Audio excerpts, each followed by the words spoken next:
Bonjour les amis, alors un sujet aujourd'hui unique mais un sujet très intéressant parce que ça concerne Sony, Microsoft, Nvidia, AMD et beaucoup d'autres acteurs, vous allez voir, et je vais expliquer pourquoi je crois qu'effectivement dans cette histoire c'est plutôt Sony qui est un peu plus en difficulté que les autres. A tout de suite.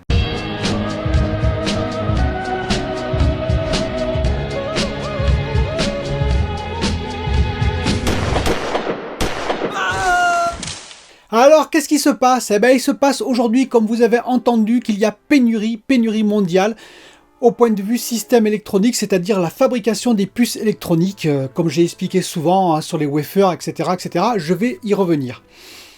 Alors, je ne l'avais pas vu venir, je vais être honnête avec vous, parce que j'ai dit l'année dernière, oui, mais bon, effectivement, 2020, avec le Covid, et puis tout ce qui s'est passé, c'est un peu difficile, il y a eu un peu un bouchon, un entonnoir, on va dire, avec toutes les sorties qui étaient programmées en même temps, chez AMD en particulier, chez TSMC pour les APU PS5, Xbox Series X, Xbox Series S et en plus les cartes RX 6000, et de l'autre côté, quelques difficultés apparemment chez Samsung et peut-être chez Micro entre guillemets pour la mémoire avec tout ce qui était RTX 3000 de chez Nvidia.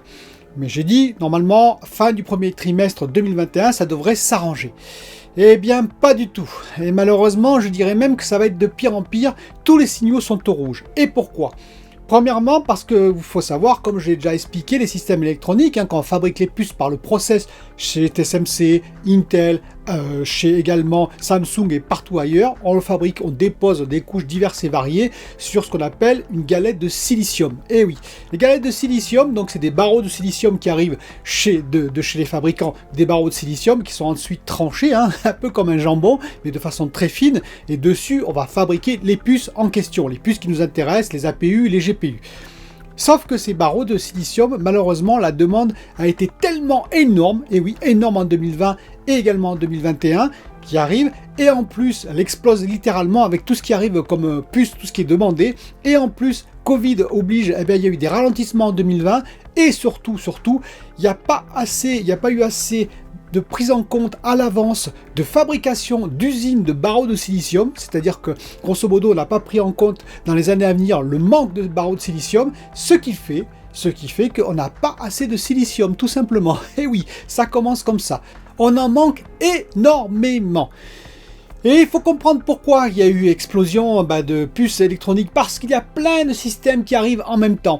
Déjà, il y a l'automotive. Qu'est-ce que c'est l'automotive? C'est tous les composants électroniques qui vont dans vos voitures. Avant, il y a quelques 20-30 ans ou même plus, il n'y avait rien en termes d'électronique, quasiment. Il y avait les injecteurs, des choses comme ça, mais il n'y avait rien en électronique dans les voitures. Aujourd'hui, c'est bourré de capteurs, c'est bourré d'électronique. On peut parler du GPS, on peut parler de tous les systèmes de navigation, les systèmes de sécurité et j'en passe.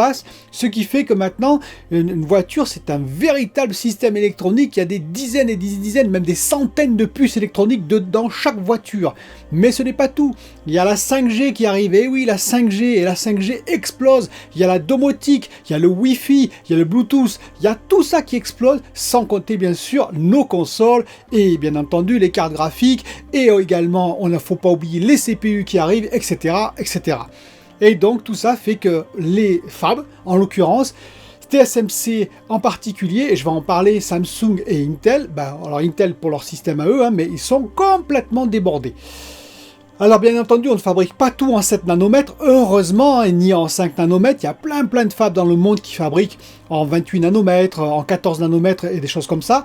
Mais il est vrai que les systèmes pointus comme les APU, comme par exemple les mémoires, comme les GPU, comme les CPU et d'autres systèmes avancés, par exemple on va dire le processeur, vous savez aussi de Apple qui est arrivé, le M1 qui est en 5 nanomètres, font que il n'y a que quelques fabs qui peuvent fabriquer ces systèmes. Elles se comptent sur le doigt de la main. En fait, il n'y en a même qu'une seule, on pourrait dire, c'est TSMC.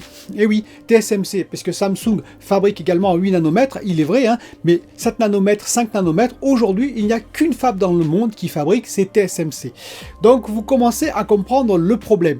Pénurie de silicium, pénurie de fab, pénurie de fabricants de silicium, trop de puces, trop de demandes, beaucoup trop de demandes. Ainsi, certains spécialistes estiment que pendant plus de 18 mois, le temps de réguler tout ça, pendant plus de 18 mois, il y aura pénurie. 18 mois, c'est-à-dire largement jusqu'à la fin de l'année 2021, voire plus. Vous imaginez déjà le problème. Et ce n'est pas fini, il y a une partie du process, ça s'appelle le substrat ABF. Eh bien, ce substrat est apparemment aussi en pénurie. Et également, trop de demandes. C'est un substrat qui sert en particulier pour tout ce qui est système informatique, mais aussi pour le cloud. Les systèmes informatiques dans le cloud et la 5G. Et oui, c'est la 5G aussi qui est venue en collision avec toutes les autres demandes et qui fait qu'aujourd'hui, on est en totale pénurie sur plusieurs étages, on va dire, de fabrication en process. Que se passe-t-il alors ? Eh bien, il se passe simplement qu'il va y avoir augmentation de prix. Et oui, il ne faut pas rêver. Ainsi, le substrat, la base élémentaire, on va dire, du process, on est passé de 6 $ le kilo, qui n'était pas grand-chose, à 12 $ en novembre 2020, et probablement ce sera encore plus en 2021. Pénurie égale augmentation des prix. Il en va de même probablement pour toutes les phases du process. Donc, est-ce que TSMC va augmenter ses prix wafer? Vous voyez ce que je veux dire? En tout cas, voilà, c'est à voir. Est-ce que Samsung va augmenter ses prix également?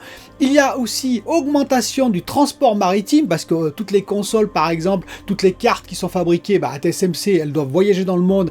Il y a augmentation énorme du transport maritime qui a diminué, on va dire, en trafic et donc qui augmente ses prix. On est passé de 2000 $ donc le conteneur à 6000 $ et maintenant on est à 11 000 $ et ça risque encore d'augmenter. Alors vous allez dire ça fait pas grand chose. Eh bien j'ai calculé sur une PS5 en prenant le plus grand conteneur que j'ai vu, alors je peux pas certifier que ce soit celui-là, mais c'est le plus grand. Et bien ça augmente de 5 $ par PS5, et oui, par PS5, le prix de livraison. 5 $, c'est vraiment beaucoup, ce n'est pas, on peut dire c'est pas grand chose, oui c'est 1%, effectivement, 1% rien que sur d'augmentation que sur le transport, ça commence à dire des choses. Alors tout ça, pourquoi est-ce que je dis que finalement c'est Sony qui va être un peu plus impacté que les autres? Alors vous pourriez prendre ça à la légère en disant oui, quand même c'est exagéré.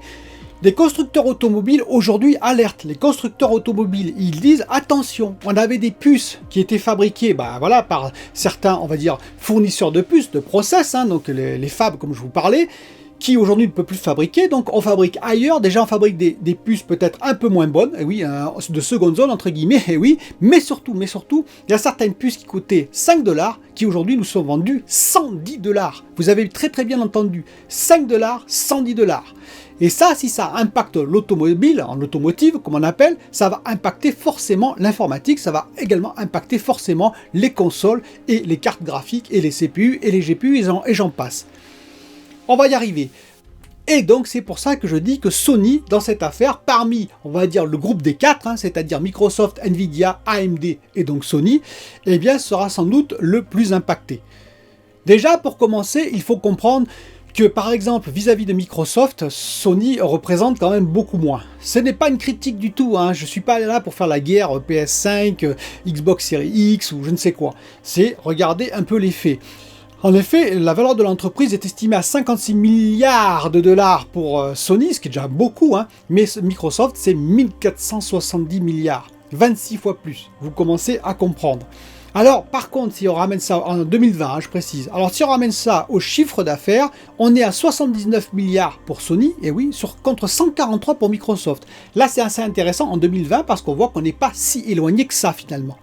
Mais si on revient au revenu net 2020, on est à 5,6 milliards de $, bien entendu, pour Sony, contre 44 pour Microsoft. 8 fois plus. Pourquoi ?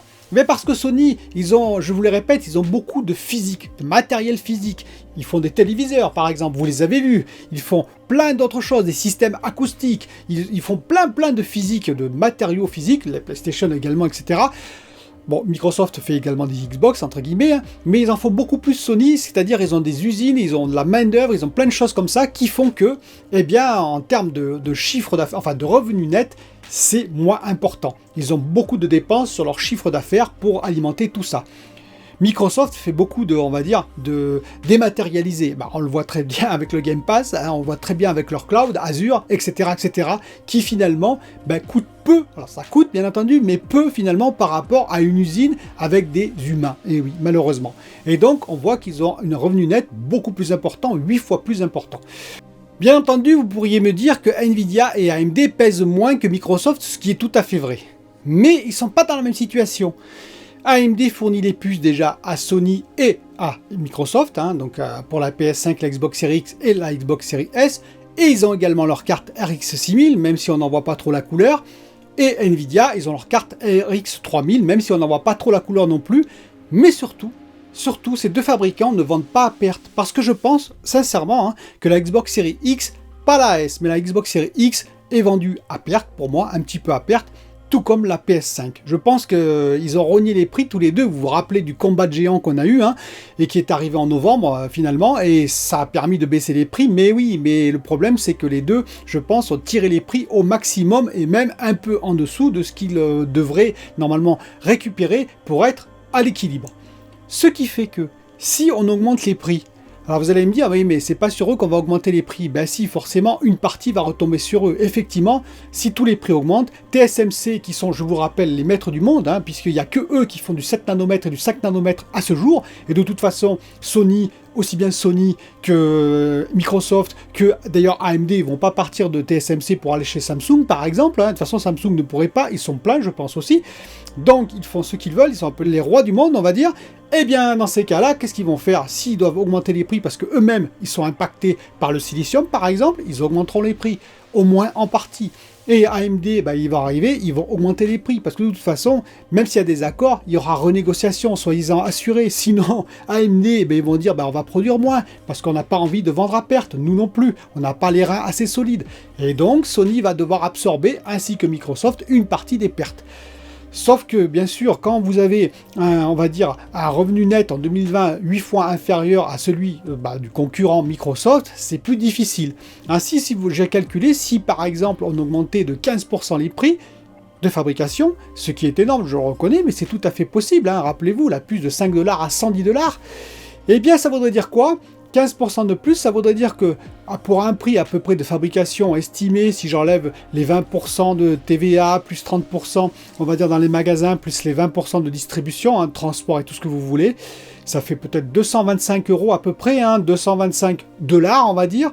Et bien si là-dessus vous rajoutez 15%, et oui, d'augmentation de prix, ça voudra dire que Sony va perdre 570 millions de dollars supplémentaires s'il veut fabriquer ces fameuses 16 ou 17 millions de consoles dans l'année. Chiffre qu'il n'atteindra jamais. On est d'accord avec ça, je pense, pour le dire aujourd'hui. Il ne pourra pas, selon moi, faire 17 millions de consoles dans l'année. Mais s'il le faisait, il perdrait 570 millions de dollars. On peut penser que ce chiffre est assez faible, vu les 5,6 milliards de dollars qu'ils ont eu en revenu net en 2020, mais quand même, ça fait un peu mal. Ce qui fait aussi que Microsoft, finalement, ils ont un avantage dans l'histoire, c'est qu'ils vendent moins de consoles. Et bien oui, on le sait, je crois qu'il y a eu suffisamment d'articles là-dessus pour le dire, c'est-à-dire qu'ils vendent entre 2 et 3 fois moins de Xbox Series X actuellement que de PS5.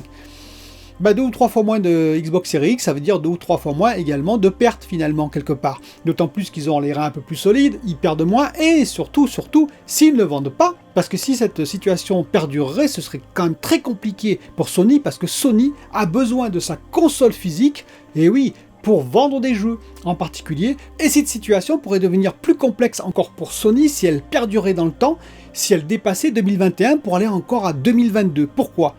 Parce que Sony, n'oublions pas, ils ont besoin de leur console physique. Et oui, ils sont vraiment basés sur leur console physique, c'est-à-dire qu'ils ont misé là-dessus, ce qui est normal. Et donc, ils ont le PS Plus, ils ont tout ce qui est PS Now, etc. Mais surtout, les exclus, les ventes sur la console physique. Microsoft aussi, un petit peu, bien entendu, heureusement, sur la Xbox Series X et S, mais ils ont le cloud, ils ont également le Game Pass qui marche sur le PC, bref, ils ont un écosystème qui est quand même plus décentralisé, qui est plus, on va dire, dématérialisé. Et donc, ils absorbent beaucoup mieux. D'ailleurs, Microsoft Xbox, je vous rappelle, Microsoft s'en est très très bien sorti, d'où les 44 milliards de dollars je vous rappelle, de revenus nets en 2020, pendant le Covid. Pourquoi ? Parce qu'avec son système Azure, parce qu'avec tous les systèmes dématérialisés, parce qu'avec Windows, parce qu'avec Office, et j'en passe. Alors que Sony, ils n'ont pas tout ça, et que donc Sony, ils ont besoin de vendre du physique. Et c'est bien là leur problème. Donc voilà, je voulais partager cette réflexion avec vous. Ça ne veut pas dire que Sony est en grande difficulté, je vous rassure. Bien sûr, Sony a les reins solides, c'est une très très grande entreprise japonaise, et elle perdurera dans le temps, j'en suis convaincu. Mais c'est une situation qui est quand même, je pense, compliquée pour eux. Et en tout cas, leur objectif de faire 17 millions de consoles par an en tout cas dès 2021, je pense que ça va être très difficile à tenir. Nous verrons, et c'est pour ça qu'effectivement, je reviens un peu sur mes propos, où j'avais dit que ça allait, on va dire, se clarifier après le premier trimestre.